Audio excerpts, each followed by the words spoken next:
The video is strongly tributed to Allama Iqbal. लिखना नहीं आता तो मेरी जान पढ़ाकर, हो जाएगी तेरी मुश्किल आसान पढ़ाकर।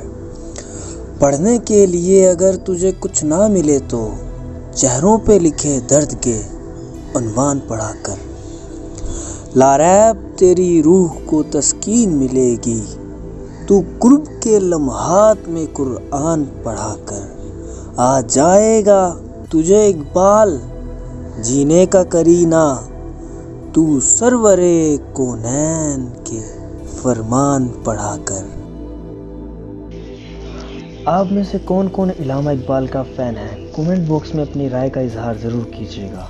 पाकिस्तान जिंदाबाद, कायदे आज़म पाइंदाबाद। फिर मिलेंगे अगली वीडियो में, तब तक के लिए अपने होस्ट और दोस्त सिफारत हुसैन को दीजिए इजाज़त। अल्लाह हाफिज़।